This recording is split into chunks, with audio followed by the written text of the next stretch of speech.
Om Namo Bhagavate Vasudevaya. Reading from Srimad Bhagavatam, 4th Canto, Chapter 14, text number 28. Tasman mam karma vir vipra yajadvam gatamatsaraha balim cha mahyam harata matto nyoko grabhukpuman. Translation purport by Srila Prabhupada ki jai ho. King Vena continued, For this reason, O Brahmanas, you should abandon your envy of me, and by your ritualistic activities, you should worship me and offer me all paraphernalia. If you are intelligent, you should know that there is no personality superior to me who can accept the first oblations of all sacrifices. Purport. As stated by Krishna himself throughout Bhagavad Gita, there is no truth superior to him. King Vena was imitating the Supreme Personality of Godhead and was also speaking of false pride, presenting himself as the Supreme Lord. These are all characteristics of a demoniac person. Thus ends the Bhaktivedanta purport. So we see how a typical case of a so-called high society personality, king himself, becoming envious and thinking himself to be the Supreme Personality. As we discussed in the last class, the tiny living entity, the spirit person or the Brahman,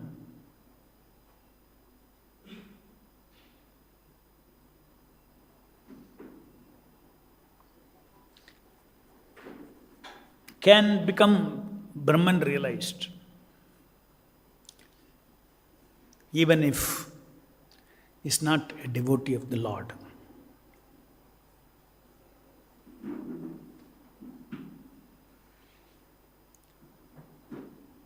Even though the devotees also have to go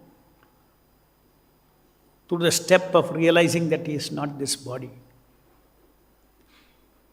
he is a spirit person.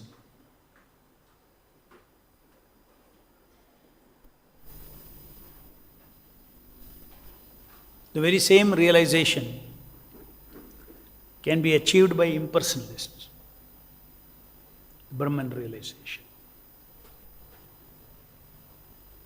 But they do not accept Parabrahman, they do not accept God, because they have not got the mercy of the pure devotee of the Lord. They do not develop faith after their exercise of Aham Brahmasmi, after their years and years of experience, practice of neti, this is not truth, this is not truth. Body is not truth, mind is not truth, intelligence is not truth, ahankara is not truth, individuality is not truth, neti, because these are all temporary according to their experience. Everything temporary is illusion. So only Shashvat is Brahman. So when such intellectually they get trapped, where is the question of them accepting the Supreme Personality of Godhead as a Parabrahman? Naham prakasha sarvasya yogamaya samavrita. Krishna says, I cover,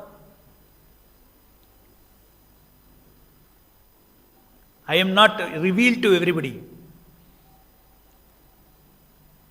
It is not that one by its own effort he can go up to Brahman. It's not that afterwards I continue my inquiry, I will find. I will realize Parabrahman. No. Unless the Parabrahman wants to show mercy upon you, through pure devotee or whatever, or himself directly taking to pure devotee. Because he is seated in our heart, Parabrahman. So unless Parabrahman's mercy, the Supreme Brahman, the total spirit, the unlimited spirit, we are tiny spirit, tiny consciousness. Krishna consciousness is infinite consciousness. So unless that Supreme Lord decides to show mercy on a Brahman particle, on an individual,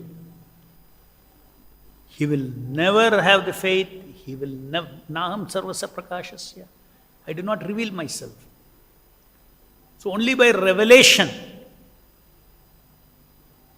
one can go beyond Brahman to understand Parabrahman as the absolute truth. Otherwise, they will stop there thinking this is the absolute truth. Nirguna Brahman, no individuality. Exactly what, opposite to what Krishna teaches in the Bhagavad Gita to Krishna right in the beginning. Never there was a time when I did not exist, nor you, nor all these people in the battlefield. That means their individuality, everybody's individuality, Krishna's individuality is eternal. Amay vamsha jiva loke jiva bhuta sanatana. You're all amshas, Krishna reveals. Aham bija prajapita. I am the seed-giving father of all living entities. Aham sarvasya prabho mata sarvam pravartate. He doesn't say everything is coming from Brahman. No. Rather he says pratishtaham, brahmano hi pratishtaham. That I am the foundation of Brahman. Parabrahman is the foundation of Brahman. So the infinite persons and tiny person, nityo nityanam chetanas chetananam, eko yo bahunam yo vidadati kaman, one supreme eternal and unlimited eternals. So there are umpteen evidences from the scriptures, simply accepting the Bhagavad Gita, Krishna's words as it is. One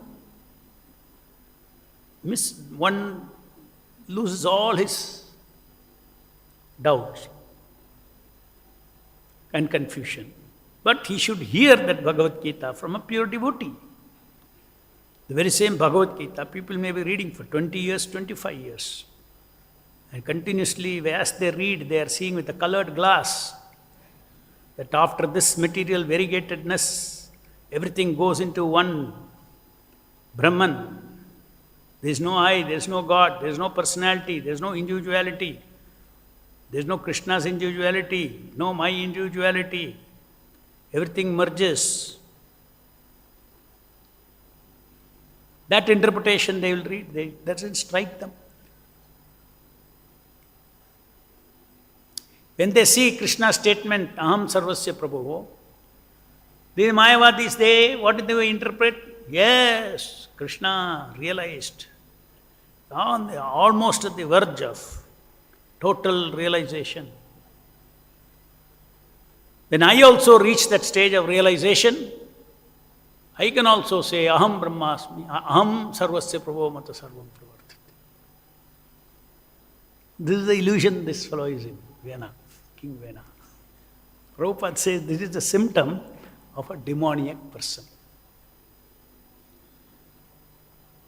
So generally, spiritually advanced, that word doesn't mean you are devotee.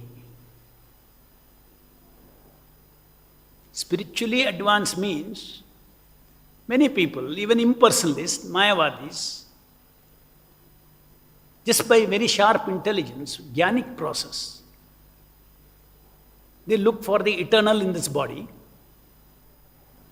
and they understand, I am not this body. So they are also called spiritualists. Prabhupada uses this statement in Chaitanya Charitamrita. There are two kinds of transcendentalists. They are also transcendentalists because they want to transcend the Triguna. We also want to transcend the Triguna.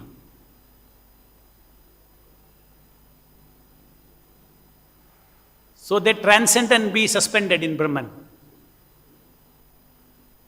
We transcend and develop positive transcendental qualities in the spiritual world.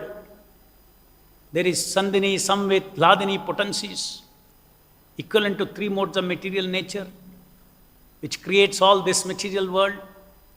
In the spiritual world, these 3 potencies are given. It's in the scriptures. These 3 potencies create variegatedness in the spiritual world. Like here, it's a perverted reflection.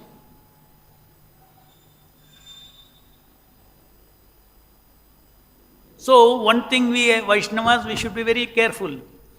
Just if you see somebody a little spiritual means working towards sense gratification, freeing from sense gratification, austere, very austere. Just like all this, you see, Ravana, Hiranyakashipu, they were all out of bodily concept. That's why they were thinking they are God.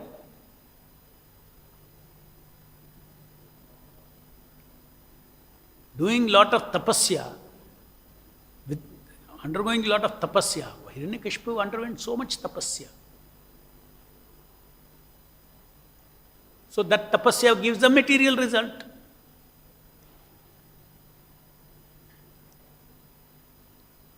Highest material result is of such Krishna-less tapasya.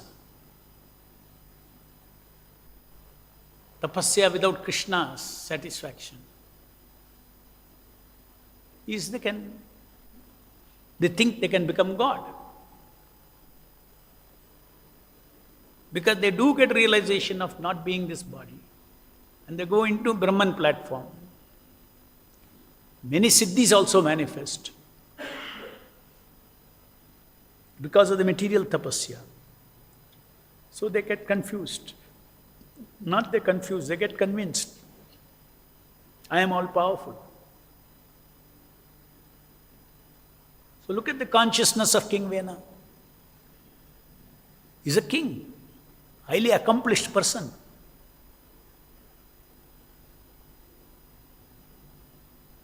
So devotees are never bewildered by seeing yogis, by seeing jnanis, achievement of jnanis.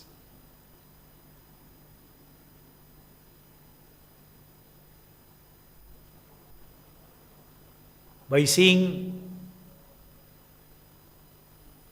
yogis who are free from very strong brahmachari yogis, sannyasis, they are not bewildered by all this. Are you a devotee? Question. Simple. We ask ourselves, is he a devotee?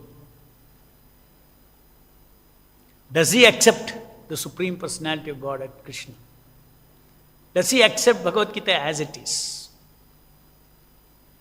Now the next test comes, they will say, yes, I worship Vishnu, I worship Krishna also. And you know that they have their method of Ishta Devata worship. Like that it so happened accidentally, okay, one time my Ishta Devata was Devi, another time my Ishta Devata was Shiva. Now I have settled, my Ishta Devata is Vishnu. When he says that, what is in his mind? They are all different forms for focusing and attaining, merging with the Nirguna Brahman. So dangerous this is. Because they will speak the same Bhagavad Gita. They will quote the same Vedanta Sutra.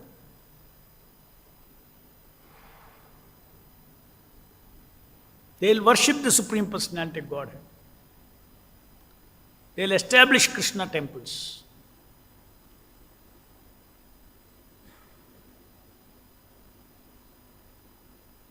They will surrender to Krishna. Means which way? If I had to become Krishna, I had to surrender to Krishna.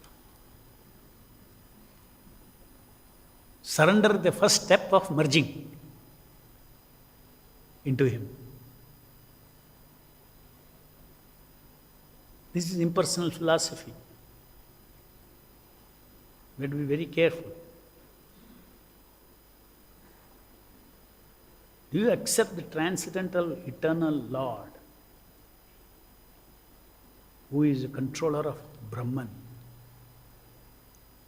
as a Parabrahman, who is the source of all Brahman? That an eternal individuality he has got.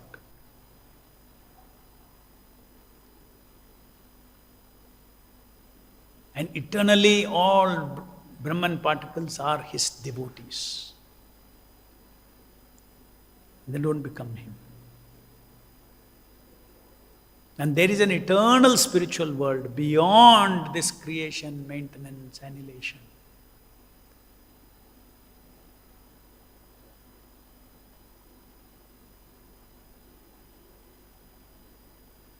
There is eternal world, there is eternal life, there is eternal Lord, I am eternal, Lord is eternal.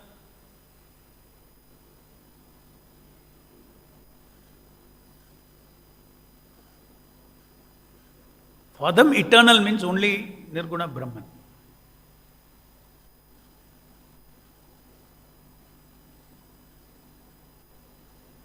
Suppose, let's say, impersonalist realizes impersonal Brahman. Where will he go?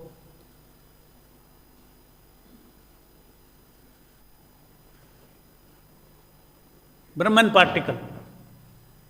He has forced himself to say that there is no individuality, there is no senses, nothing.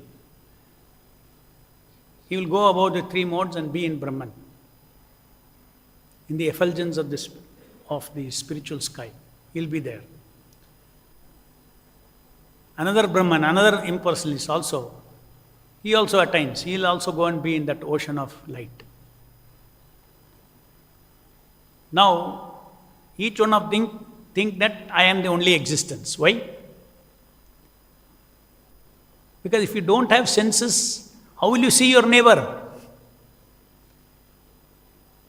The spiritual sky is filled with Brahman particles. The truth is that they are full of Brahman particles, but they don't interact with each other because they suppress their personality, individuality, senses, everything. So their wish is fulfilled. They go there, be there. But you have to understand, Prabhupada explains, they out of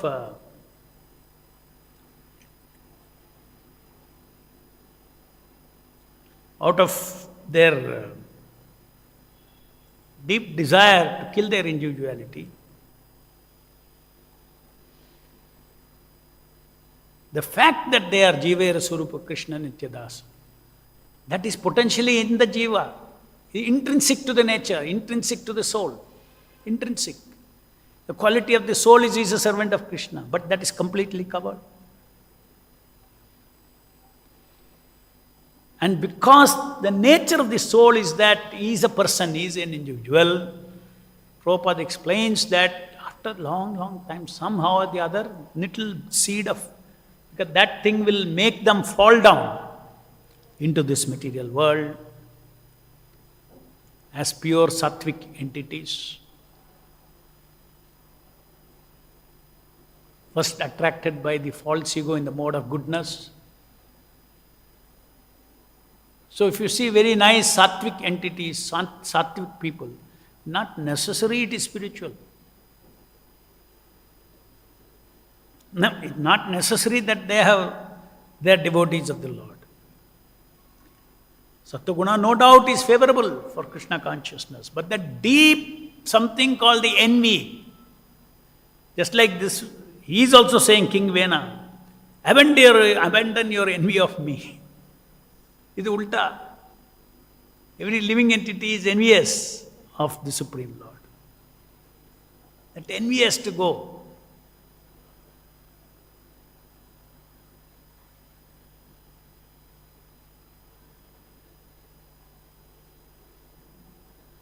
So unless that basic envy goes,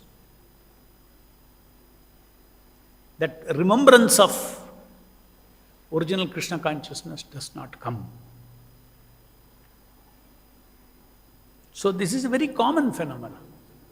In the material world, jivas,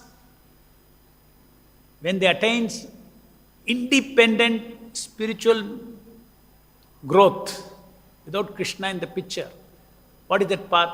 The jnanic, strong jnanic path. Contemplation on the body, contemplation on the mind, I am not the mind, I am not this, meditation, 18, detached from all kinds of social ego, all these things they do. There are plenty of souls like that.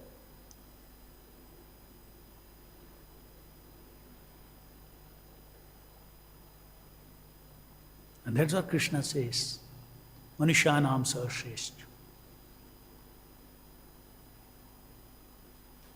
So rare. And among them is so rare. Sa Mahatma Sudurlabha.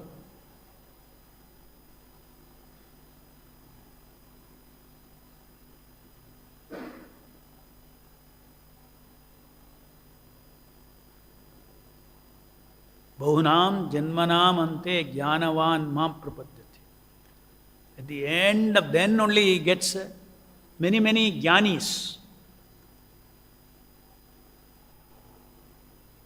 The conclusion that Krishna is the Supreme Personality of Godhead, that's very rare.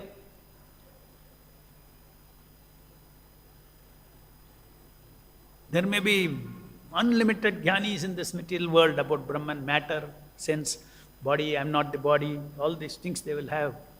Sankhya understanding, Sankhya philosophy, mystic yoga, everything they will be knowing about.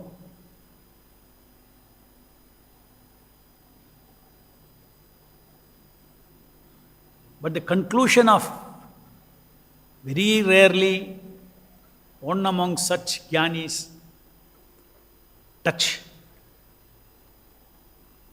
a pure devotee and they transcend Brahman into the path of devotion service to the Lord.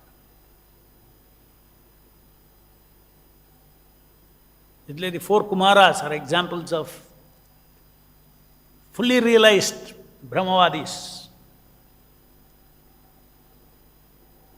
When they entered Vaikuntha, almost fully realized, and entered Vaikuntha, because Vaikuntha is, by the mercy of the Lord, at the door of Vaikuntha, not entered, the door of Vaikuntha, they got the transcendental smell of Tulsi. Personalism, see? Sense of smell, just simply the transcendental smell awakened theirs, because they were Brahman, awakened their sense of spiritual smelling. They got attracted.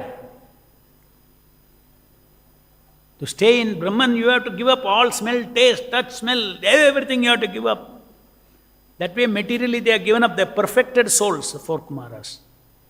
But the moment they got the smell, transcendental smell,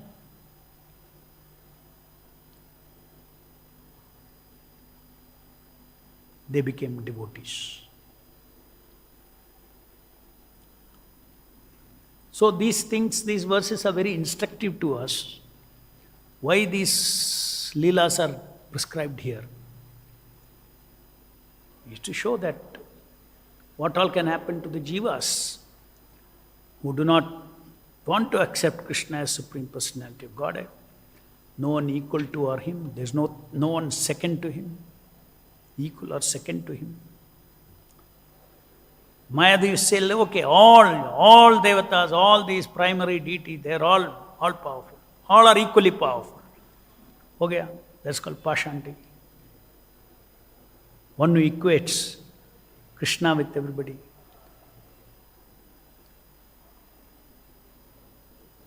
Any questions? So real pride is, spiritual pride. Means this kind of, pride in the spiritual sense. False pride in the spiritual sense. The false pride. Brahman thinking I am Para Brahman is a false pride. highest pride. That has to go down.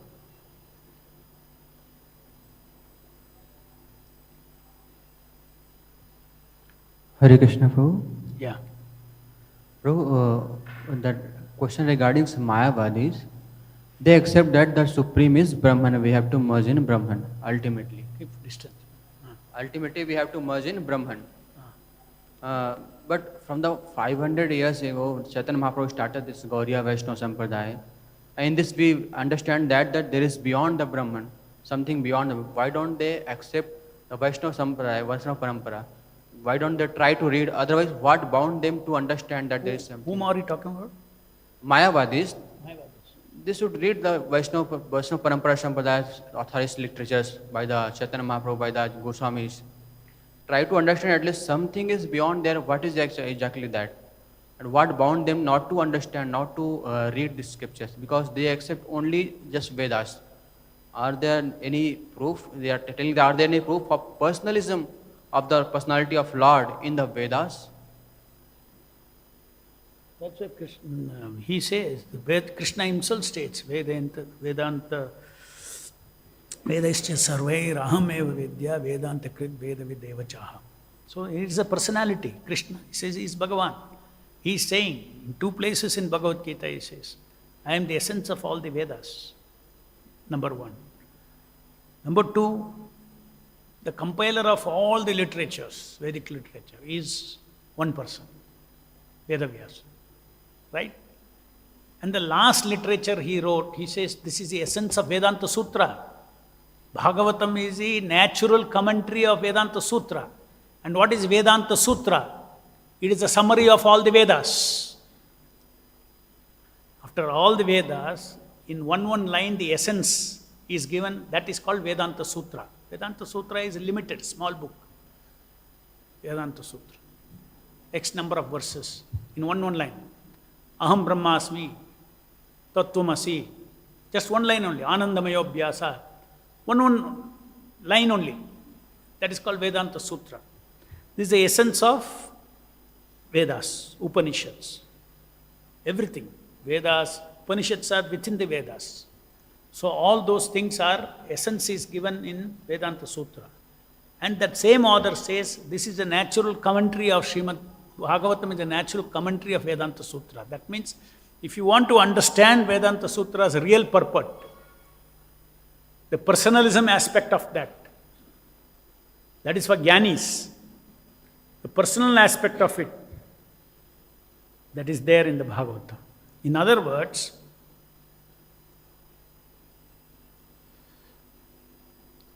suppose I want to describe how a factory is running. I don't give names. I'll say there is worker, then there is supervisor, then there is manager, then I use all these words. Manager, this thing, everything. Correct? So how the factory runs, you will understand. Factory runs like this. There's an MD and all this. But no names are given. Will the factory run with those positions? There are people who are representing those positions. There is a person who is manager. So about Param Satya, it will say in the sutras. But who is that Param Satya? You have to go to Srimad Bhagavatam.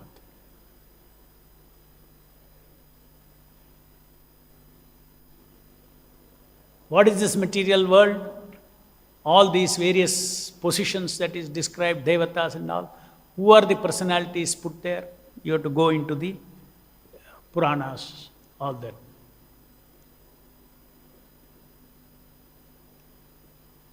And each position, Shiva position, these are all positions in the material world. Brahma's position, different positions.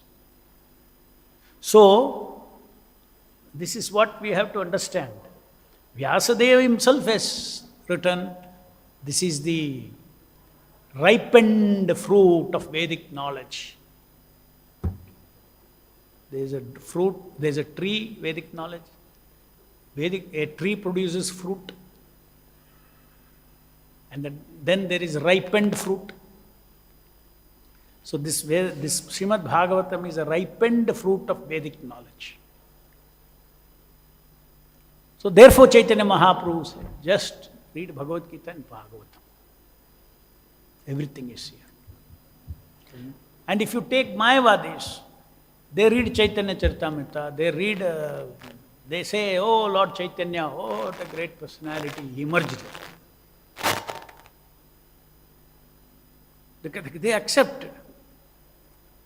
Chaitanya Mahaprabhu is a great personality. Just like many other, bhakti leaders, they say he was a bhakti leader. You go to the Ramakrishna Mission, you will find book on Chaitanya Mahaprabhu.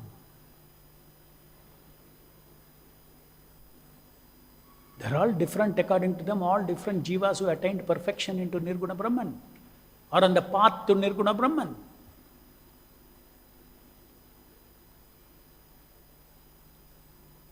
They give Hare Krishna mantra also, but many mantras, they know one mantra.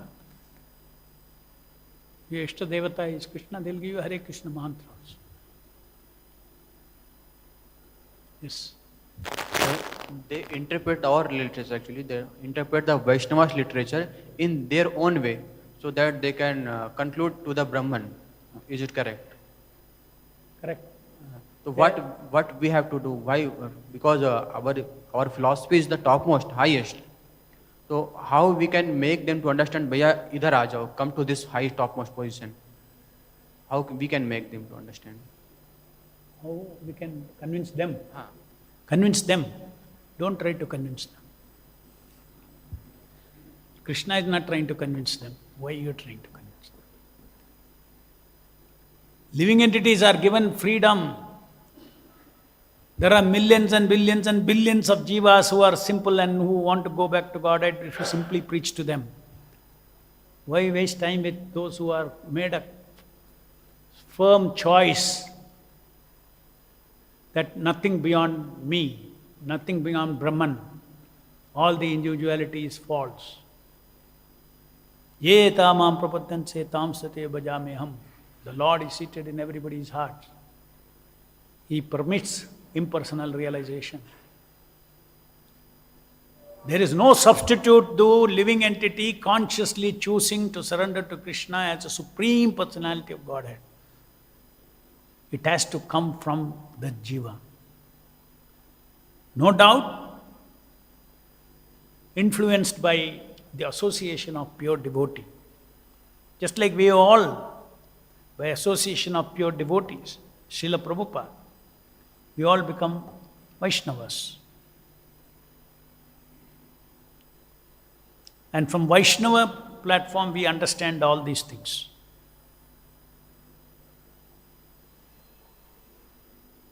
From Vaishnava platform, we understand what is Mayavada philosophy and fit it within the Brahman circle. Those people, within their Brahman understanding, they'll fit this whole Bhakti Yoga inside. So they are also doing Bhakti, we are also doing Bhakti. But their Bhakti is Sankalpika Bhakti. Our Bhakti is absolute.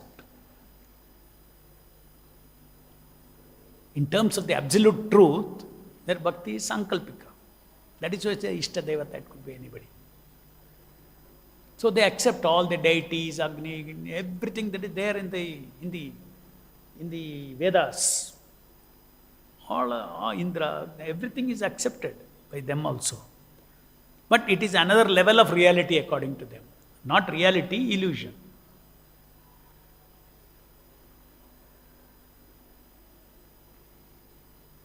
We say the individual living entity is an illusion.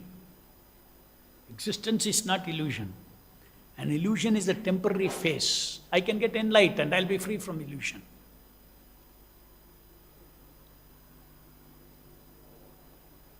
Body is real, this is real, everything is light. Manas, Buddhi, Ahankara is all real when it is created. Just like a robot is real, this is bio-robotic, bio-psycho-robotic, robot. It is real.